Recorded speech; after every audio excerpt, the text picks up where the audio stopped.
Hello and welcome to the Daily Journal's Capitol View webcast. We're talking about the latest in Mississippi politics each week. I am Chris Kiefer, managing editor for multimedia here at the Daily Journal. And as always, we are joined in Jackson by Capitol Bureau Chief Bobby Harrison. Bobby, what's going on down there today? Just waiting for the legislature, waiting for them to get back in town, Chris. They coming back at 4, so we're safe until then. There you go. Slow. You don't have to worry about them pulling a fast one on you, I guess. Yeah. Speaking of surprising things happen, I guess you had a pretty big surprise last week, and we've talked a lot about the education, funding rewrite and efforts of leadership to change the formula used to determine how much funding goes to schools. It came up to the Senate for a vote last week, and I guess it didn't really go. It failed. It didn't go the way a lot of people expected it to. Walk us through that.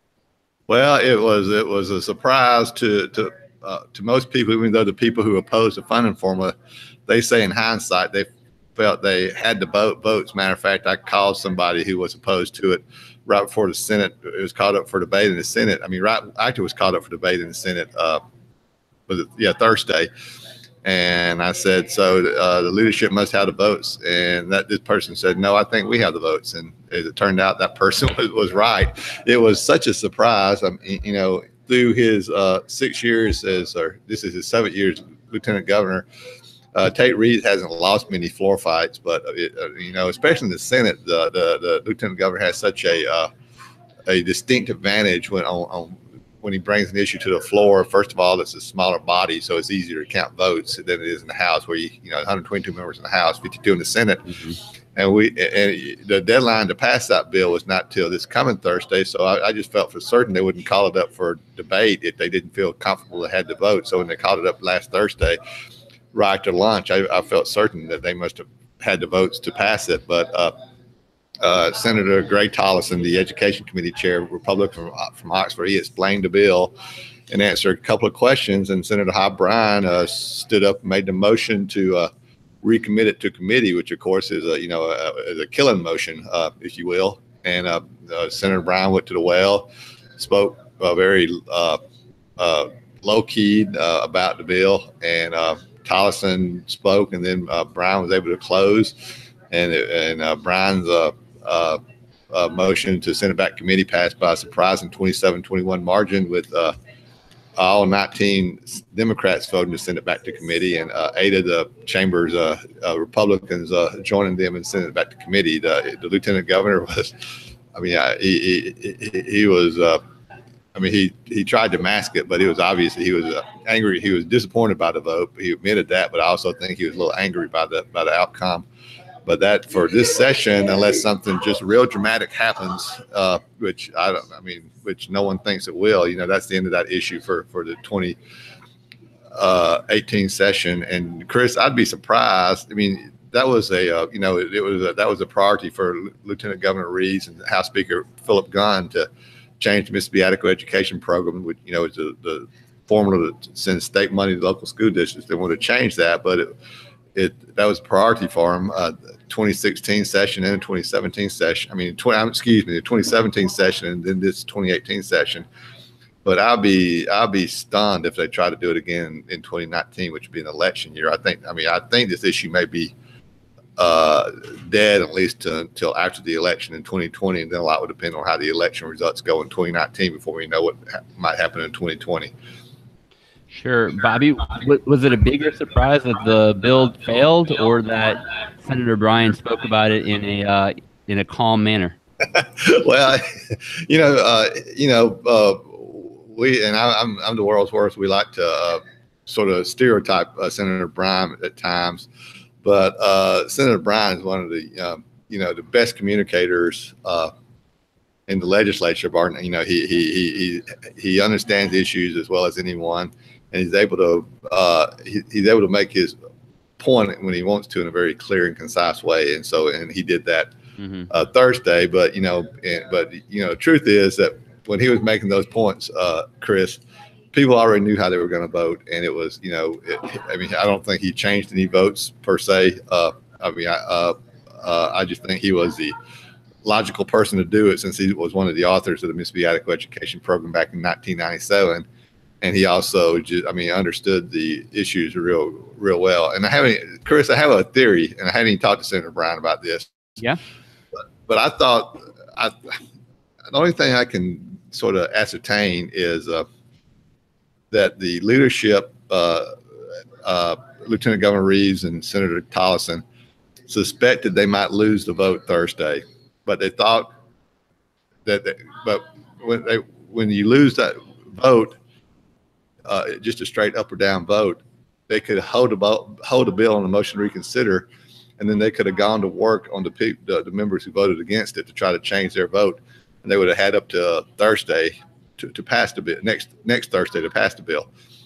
But I think it was a surprise, and instead of letting it come to a vote, Senator Bryan made the motion to send it back to committee. When you recommit a bill to committee, there's not a second vote on it. That's it. So, matter of fact, after that motion to send it back to committee prevailed by that 27-21 margin, Bryce Wiggins, the senator from Pascagoula, stood up and made a motion to reconsider. But immediately, just as he was making that motion to reconsider, Senator Bryan and some others who opposed the bill were standing up to point out that under the Senate rules, you cannot reconsider a vote on the motion to recommit to committee. So I think that motion that Senator Bryan made might have surprised the leadership some. Sure. But that's just my theory. I mean, I may be wrong, but sure. And that explains. I was kind of wondering why they would do it that way. Why have the motion, motion to recommit it to committee, and maybe that's the theory. Maybe that's the reason for it. But I guess the key for this is you mentioned all 19 Democrats voted along with Senator Bryan's motion to send it back to committee, but there were also 8 Republicans who went against leadership and voted along with it. And 2 of those from Northeast Mississippi, Chad McMahon from Guntown and Nikki Browning from Pontotoc. What do you think, Bobby? I know you've written a little bit about this. You had a story, I guess it ran in today's paper, talking about, maybe one of the biggest issues was the fact that it was a hard point politically for legislators to go along with this formula when it was going to, likely mean less funds for their school districts. I mean, do you think that was kind of at the heart of what happened here? Yeah, I mean, and they tried to, and they're able to get away with it in the House. This bill passed the House earlier this session, and it was introduced on a Thursday, I think, and it passed on a Tuesday and Wednesday. So it was for such a significant bill. It wasn't there in the public view very long before it passed.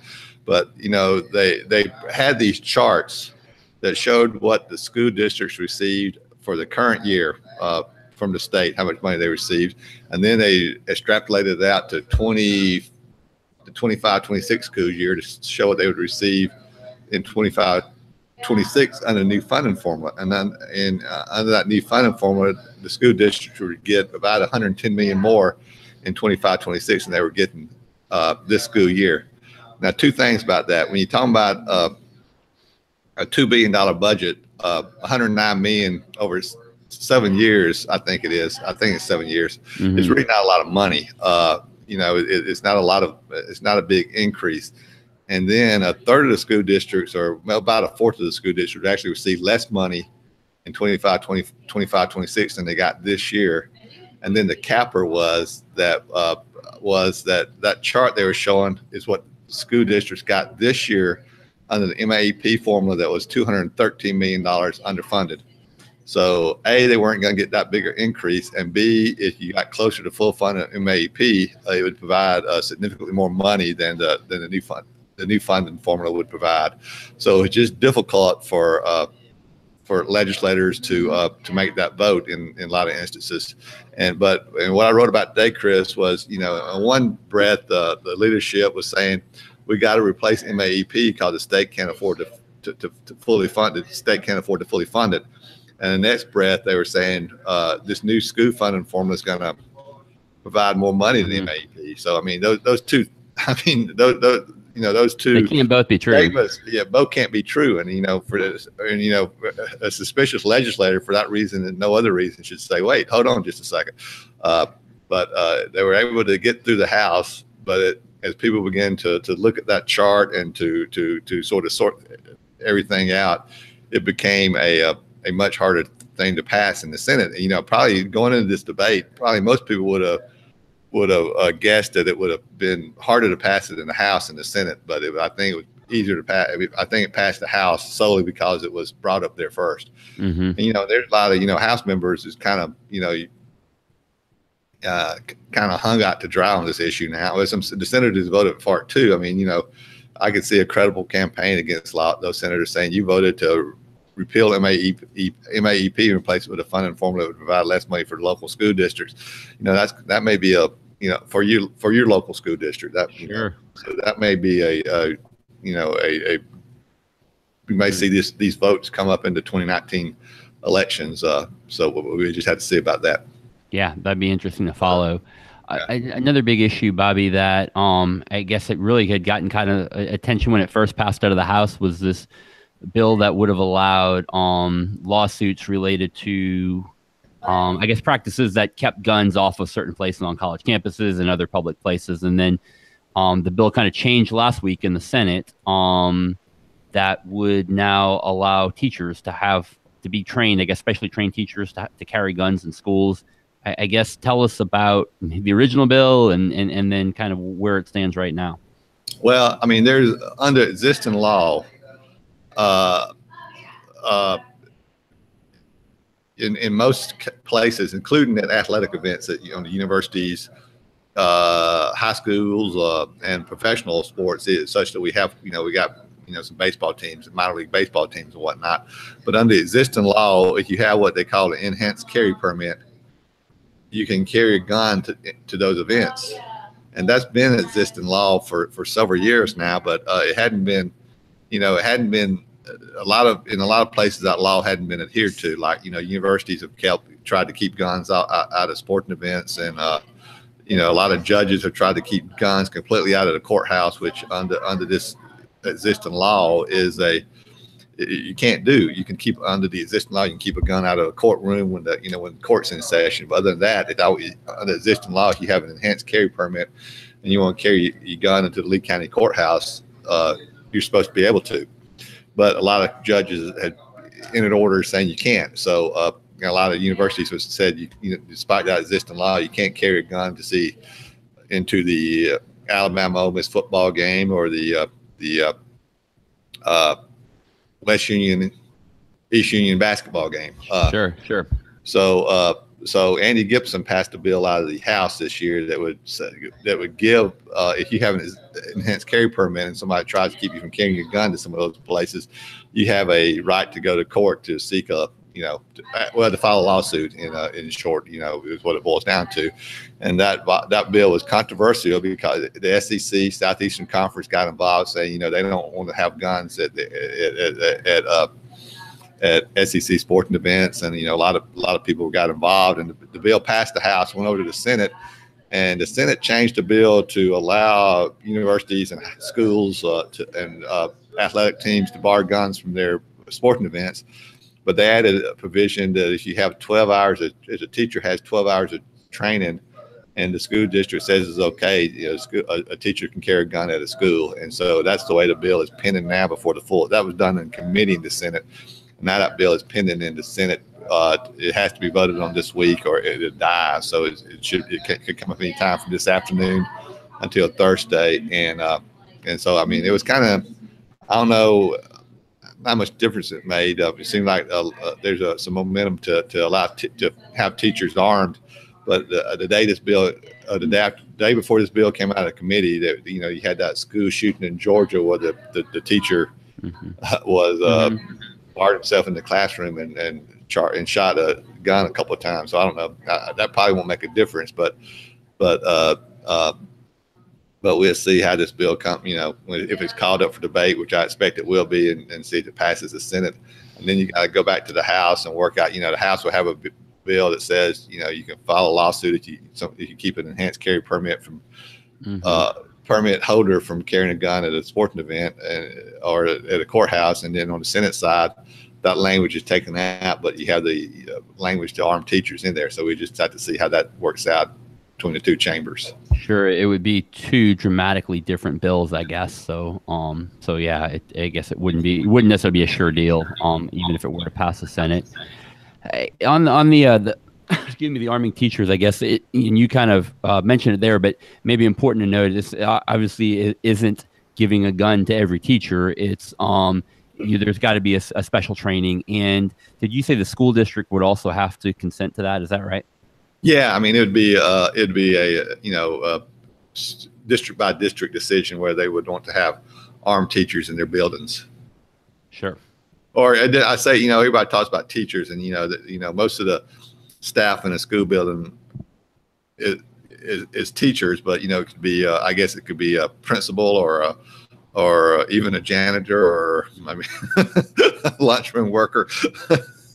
I guess there's all sorts of staff that could be armed. I mean, I guess if you're in line at lunchroom, you don't like your food and you complain, the lunchroom worker could pull out their gun and say, "Eat this." But I guess the philosophy being just more people with the training. Do you know much about that training, Bobby, and who would provide it, or what sort of training it would be? It would be Department of Public Safety, and I'd assume it'd be similar to the enhanced carry permit training. Okay. But I think the bill, I think, states 12 hours, so I assume there's some type of course, I'm guessing, that's already there at Department of Public Safety that would be the training they received. Sure. Another issue that's coming up as we get later into the legislative session, which I guess will be over by April 1st, if not a little bit before that, is the state bond bill. And that's something that always comes up toward the end of the session. There are several Northeast Mississippi projects that are being considered as that starts to come together. You wrote about that on Sunday. I guess one of them is a project that would 4-lane Gloucester between the mall and Saltillo. Tell us about that and some of the other things that are in there. Yeah, that's the biggest one. I think that's the $8 million project, if I remember correctly, and that's I think that's I don't even know what to put down in the story, but I'm thinking that's between 4 and 5 miles. Chris, does that sound about right? I hadn't driven that in a long time, but I don't know that I've gone all the way to Saltillo that way. I usually take 45 if I'm going to Saltillo, so I bet it's probably about that. Yeah, but it would there's a lot of traffic up there. Saltillo, that's North Lee County is a growing area, and I think that route is used a good bit. And this bill, Senator Chad McMahon from there at Guntown added this language to a bond bill to 4-lane that stretch of highway, stretch of I think technically I don't guess that's still Gloucester. I mean it would be that's right. 145. I think 145. That's right. Yeah, I would assume most of, not all of that, would be outside of Tupelo city limits. That's the big one. You got putting a roundabout on up north of there on 145, a roundabout around Guntown and at not around Guntown, but at the 145, 348, I think that's right. It is highway. There, put a roundabout there. Put a new roof on the Church Street elementary school. That's a neat and significant, historically significant building in Tupelo, and I would venture a guess that it's expensive to roof, and so the bond bill would provide some state money to help with that. Those are some of the projects that I remember from off the top of my head. The key thing is this is still early in the process for bonds. The fact that these projects and other projects are in the bill is a benefit, but whether they remain in the bill at the end is anybody's guess. What happens is, the each side passes bond bills. The House passes a bond bill. The Senate passes a bond bill. And big projects are to, provide construction work at the universities and on the state office buildings at the community colleges. But you always have these litany of smaller projects in the bill, on the local level. And so, and at the end of the session, 3 House members and 3 Senate members, 6 of the more influential members would get together and hash out a compromise, and that'll be the final bond bill. And and the House and Senate will have the option to vote for it, to reject it, or to send it back for further negotiations. But it happens so late in the session, there's not much time to make changes to what the negotiators agreed to. So we'll just have to see how that comes out of conference at the very end of the session. What's significant, Chris, I referenced this in my story this weekend, but I mean, there's several major projects in the Jackson Metro, Hines, Rankin and Madison counties that's been talked about for this for this bond package, for the final bond package, including a big road work out in Madison County, same in Rankin County, and some stuff in Hinds County. So it'll be interesting to see if some of the Northeast Mississippi legislators and others say, we're going to vote for these Jackson area projects. We need some of our own projects too. So that could be an issue later in the session. We'll just have to see. Sure. And a couple of the other Northeast Mississippi projects that you wrote about is $800,000 to help with a stormwater project in Saltillo, and then a couple of projects further to the north, $1.5 million that Lester Bubba Carpenter of Burnsville put in there to help with pipelines to provide water for Burnsville residents from a new Corinth well, as well as funds for a sewage project at Alcorn Central High School. So again, we'll kind of see what happens with that. Bobby, you mentioned kind of that process of trying to get the bond bill together, and doesn't always come together. Last year, as you wrote about, there was no bond bill because they couldn't reach an agreement. And if I remember right, I think it seems like that also happened a couple of years earlier. But as you wrote, there's maybe a belief this one might be a little bit higher because of that. Is that correct? Yeah, I think so. Of course, when you issue bonds, that's what you're actually doing is incurring debt for the state. Mm-hmm. And sometimes I'm the world's worst, but sometimes we talk about bonds where we maybe should just be talking about debt. And so they, generally speaking, the state retires between $200 and $300 million, around $250 million of debt each year.